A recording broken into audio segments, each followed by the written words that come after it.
Hello everybody, welcome back to another various Oddities Showcase. It is of course Pride Month, and evidently the kobolds are definitely getting into the shake of things.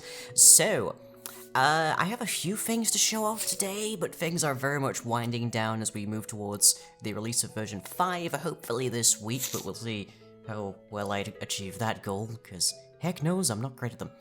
So, the first and, I guess, least interesting, but still nonetheless very helpful kind of thing to look for is that the config has been completely reworked.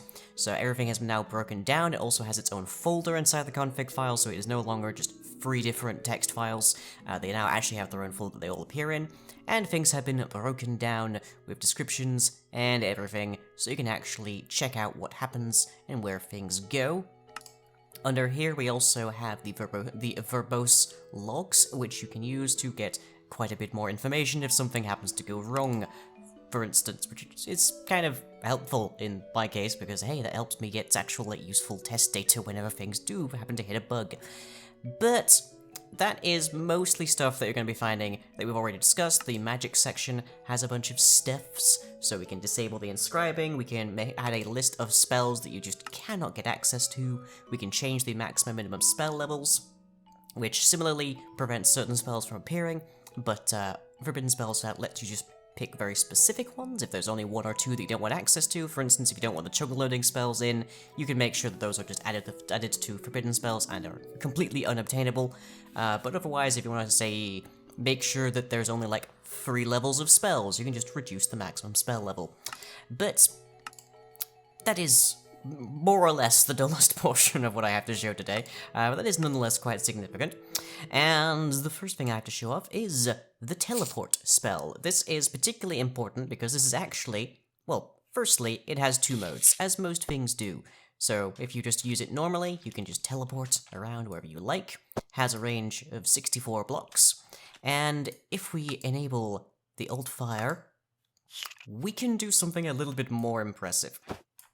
Yep, this is the very first spell in various oddities that actually has its own GUI, and with that we can therefore change exactly where we want to go. So as we increase this, the increments get significantly higher, so the further you are in a given coordinates, the more these buttons will actually affect it, but you can also click in here and change the value yourself if you want to be a bit more specific.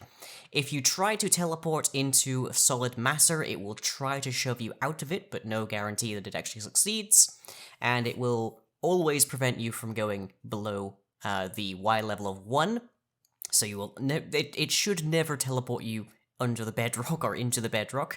And lastly, it does have a range limit, but for those of you keeping score at home, that range limit is 900 miles, and there's a greater version of this as well. So yeah, there's that. But we can just do that quite happily. Now the next one, in addition to greater teleport, we also have teleport object. And teleport object is a bit special, because firstly, you can use it to teleport blocks, including this lovely chest full of blocks of diamond. So, for instance, if I just aim at it, tell it to go, say, 3 blocks above me, there she goes. But it has a secondary function, as many of these things do. Stores it outside of normal space entirely. This is a very interesting little function. What this more or less does is it takes the block, it stores it inside of the spell object, and instead of despawning the spell object as it normally does, it just makes it permanent. And the spell object, as we already know from how this system works, is only visible by default to the person who cast it. You can also use the Arcane Sight spell to actually get a view of where things are, but if I just do that, all we have left here now is this teleport object spell. Nobody knows where that is, nobody can access that chest, nothing can access that chest, and nothing in that chest is updated. So this, by the by, is a great way to get rid of a phylactery of something that's particularly kind of annoying. But should you want access to it once again, all we had to do is dispel it. And I evidently have a bug to deal with. Oh dear. But that will be fixed up. But No worries, no worries. Also works with any tile entity, any block, in fact, doesn't even need a tile entity, but it's there. And the last thing I have to show off is not Magic Missile, but more or less this blue scroll that we seem to have here. Now, much like a compound scroll or a spell book, it has different spells in it that we can use. So I could cast Darkness over there, for instance. Actually, I think this has a much shorter range than that. Or am I missing something? There we go. Yep, that's Darkness, alright. Just wander outside of that. And we are working on the graphics code, but that should properly render its sphere whenever it's properly instantiated. And if I was not in creative mode, it would have removed that, but it wouldn't have used up the entire scroll. That is because this is not a scroll. This is, in fact, a spell list. And yes, the sphere does some really wonky things right now. It's kind of interesting in its own way. So the spell list is very similar to a spell book, in that it has a list of spells, and as you use them they are removed until it is empty.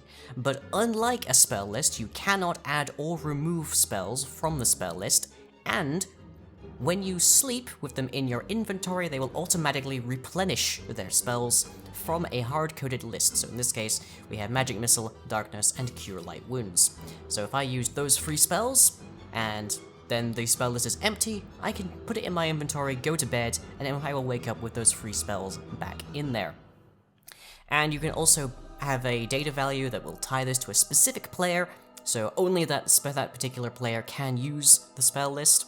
And otherwise, it is quite the versatile little item, and it's meant to be a way to have, say you have like 4 players going through an adventure map. You can have one player with a bound spell list that actually has spells inside of it that they can use, and that will allow them to be functionally the party spellcaster. It's a renewable means of having access to spells that doesn't work on making a whole ton of scrolls, that doesn't work on durability, such as the case with wands, and does not give you unfettered access to the spells. So there is that to be concerned of. Now there is a little bit more detail that I have to I have to ask you guys about, because the spell list is good. It's a very manipulable and controllable means of handling player access to spells. And we then also, of course, have the config that lets you change up all of these details so you can control things very specifically. But even with randomized recipes, it is 100% plausible that a player can get access to a 9th level spell or some other kind of very ludicrously powerful spell on day 1 of a map. And there is not really anything outright to prevent them from using it.